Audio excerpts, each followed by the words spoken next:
Banyak ya? Banyak kita jumpai. Jadi secara garis besar sedikit ini kan untuk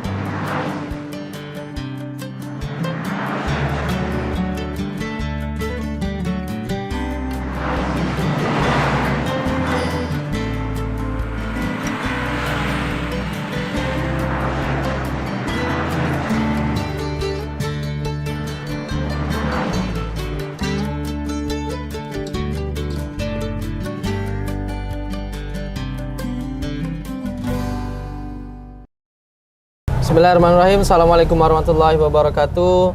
Hari ini kembali lagi di YouTube channel kami. Kami punya channel. Dan alhamdulillah hari ini saya bersama dengan Bu Eva Sartika Dasopang. Beliau ini apoteker dan dosen farmasi. Assalamualaikum Bu Eva. Waalaikumsalam. Alhamdulillah. Dulu kan kuliah apoteker ya, jurusan apoteker. Sekarang ngajar ya di farmasi di kampus di Cuk Nyadin. Di Cuk Nyadin ya. Jadi sedikitlah kita untuk membahas tentang yang simpel-simpel aja dan yang banyak lah. Orang itu halnya kecil nih, penyakitnya kecil tapi bingung ngambil tindakannya gimana, harus ke dokter kah atau emergency kan gitu kan. Seperti misalnya penyakit hipertensi itu kan, darah tinggi lah kita bilang kan. Nah itu kan sebenarnya kan ada memang mungkin dia penyembuhannya nggak harus kita langsung ke dokter kan atau ke rumah sakit. Mungkin kalau dari ibu sendiri gimana tanggapannya, misalnya ada yang di rumah gini, dia lagi tiba-tiba kena serangan jantung atau apa lagi tuh.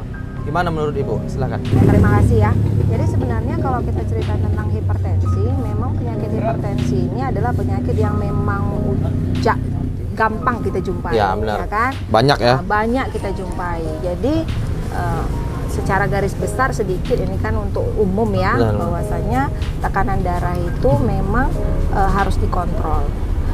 Dikatakan hipertensi itu atau istilah awamnya itu adalah tekanan darah tinggi katanya ya, kan. benar. Nah, darah tinggi katanya itu tekanan darahnya biasanya diukur pakai tensimeter. Betul. Nah, itu biasanya tekanan darahnya itu 140/90. Itu normal ya? Enggak, itulah dia hipertensi. Oh, hipertensi. Iya. 140/90. Ya, sering-sering kan kalau Ya, benar. biasanya orang awam tahu lah itu 140/90 ya. Kalau misalnya normalnya secara garis besar itu tekanan darah umumnya biasanya 120/80. Itu normal. 120/80. Iya. Nah, memang kalau hipertensi ini ada yang yang kita tidak tahu penyebabnya secara pasti. Contohnya misalnya Mas Arfi merokok? Enggak, alhamdulillah udah berhenti lama ya. Oke. Alhamdulillah. Iya. Jadi ada orang yang merokok itu dia hipertensi, ada orang merokok itu tidak hipertensi. Nah, seperti itulah namanya yang tidak diketahui penyebabnya secara pasti. Ya. Jadi Mas Arfi orang Melayu misalnya, orang apa? Melayu.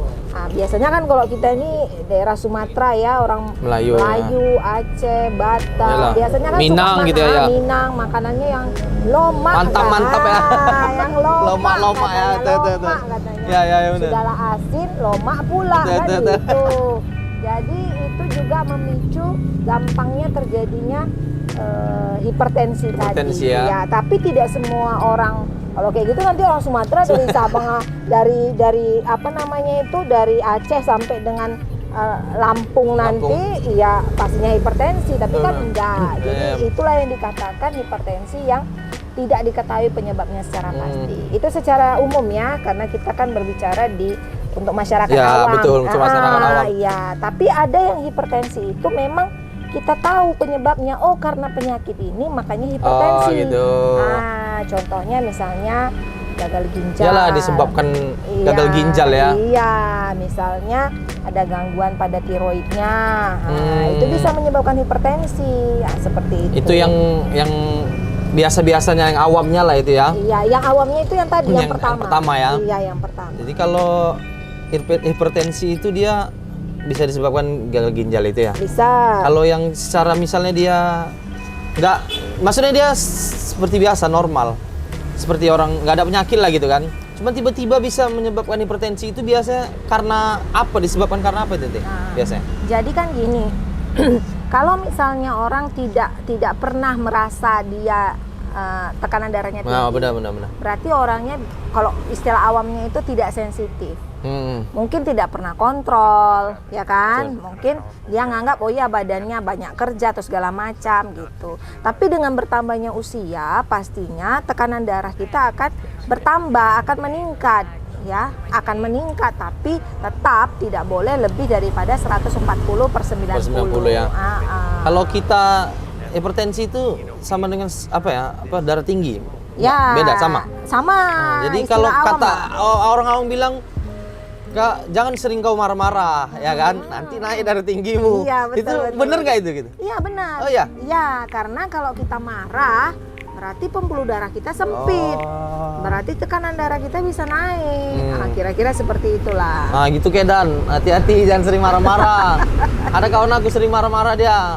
Naik darah tinggi bentar lagi. Tuh. Nah, makanan-makanan ada juga seperti kayak timun gitu kan.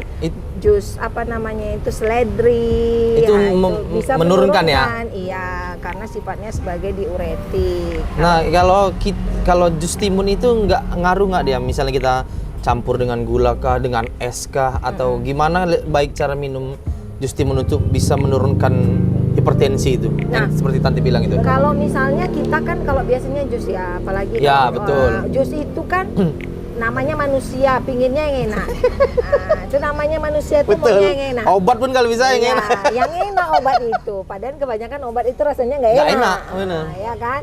Nah, jadi kalau misalnya kita pakai gula, gula itu kalau banyak di dalam tubuh tidak diubah menjadi energi, dia akan ditumpuk jadi lemak. Betul. Berarti makin bisa meningkatkan, nanti lama-kelamaan bisa meningkatkan tekanan darah juga. Iya, karena banyak lemak di pembuluh. Berarti kalau memang harus sehatnya itu ya jus timun itu jangan dicampur apa-apa lah gitu ya. Betul. Lebih bagusnya seperti itu ya. Iya.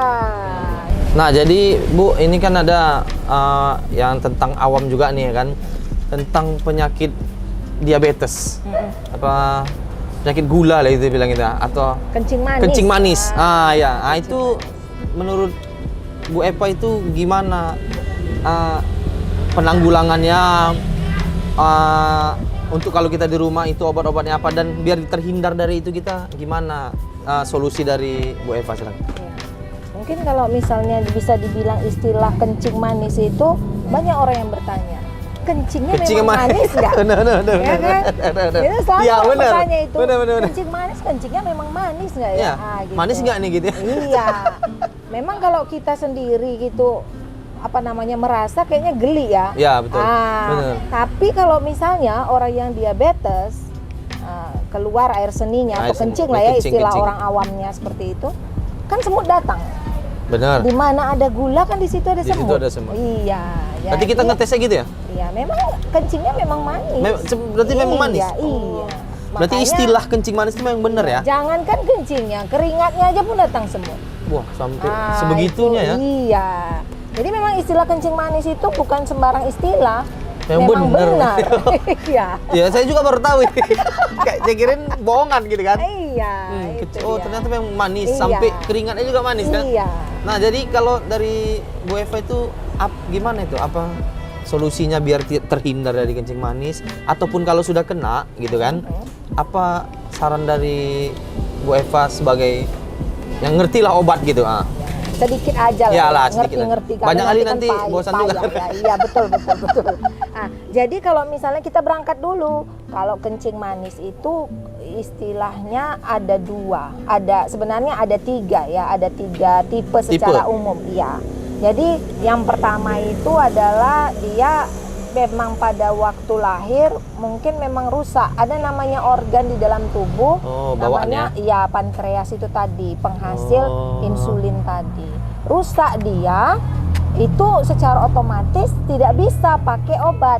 Jadi seumur hidupnya memang dia harus pakainya insulin. Namanya insulin. Insulin ya. Mungkin masyarakat awam tahu lah itu insulin itu apa. Kemudian yang kedua itu karena pola hidup, gaya hidup dia itu yang nggak bagus, sehingga yang awalnya dia sehat-sehat aja, dengan bertambahnya usia, tadi organ itu tadi rusak. Rusak ya.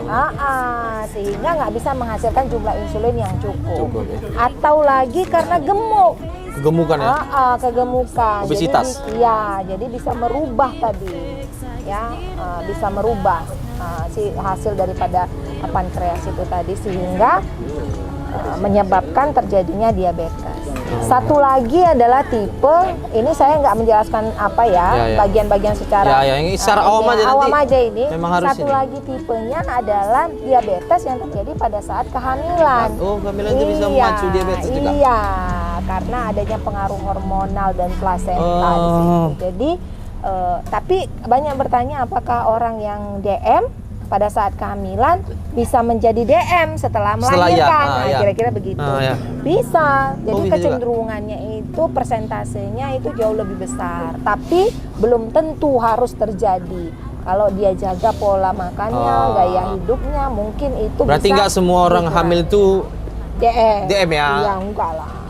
Cuma kalau dia DM, hati-hati. Nanti pada saat melahirkan, ya pada saat hamil itu dia harus hati-hati. Kenapa? Karena tekanan darah itu akan tinggi kalau dia menderita diabetes pada saat kehamilan yang bisa menyebabkan nanti mungkin bayinya itu bisa sampai dengan meninggal dunia di dalam kandungan. Jangan sampai lah ya. Iya. Jadi memang diabetes ini penyakit yang umum ya sebenarnya. Sebenarnya umum tapi berbahaya nggak itu kira-kira? Kalau istilahnya ya, bahasa kerennya itu namanya silent killer. Jadi silent tuh diam, killer tuh pembunuh. Jadi dia pembunuh diam-diam. Iya. Banyak orang menganggap, alah DM aja, alah kencing manis saja pun. Berarti itu diatur pola makan. Pola makan diatur. Gula, apa kita konsumsi gula kita tetap dikurangi atau seperti biasanya aja atau normalnya aja gitu? Nah, kalau misalnya gula secara otomatis sekarang ini ada ya kayak misalnya stevia, adik kita pun ada juga itu ya, ada daun-daun stevia yang bisa menjadi pengganti dari rasa manis. Iya, betul. Terus itu ada yang gula-gula ya seperti yang di luar itu ada tropikanas dan segalanya itu lah. Ya, rendah itu lah ya. Iya. Nah, tapi yang harus masyarakat tahu itu bahwasanya minuman yang dianggap itu sebagai apa namanya itu isotonik atau penambah energi atau apalah istilahnya itu, terus itu rendah gula. Tidak. Itu nggak menjamin ya? Itu tidak menjamin. Jadi memang harus kita lihat lah ingredients yang di belakangnya itu apa saja komposisinya ya. Jadi nggak harus kita semua itu bisa kita sikat ya. Terima kasih nih Bu Eva udah meluangkan waktunya untuk kita sama-sama berbagi pengetahuan kan. Insya Allah nanti kita bahas yang lain lagi yang mungkin lebih spesifik. Biar lebih. Mungkin nanti ada apa namanya spesial isu betul, ya kan. Spesial isu kita bahas. Alhamdulillah. Terima kasih Kedan udah menyaksikan video kita. Tetap like, komen dan subscribe channel kami punya channel. Insya Allah barokah. Terima kasih. Assalamualaikum warahmatullahi wabarakatuh.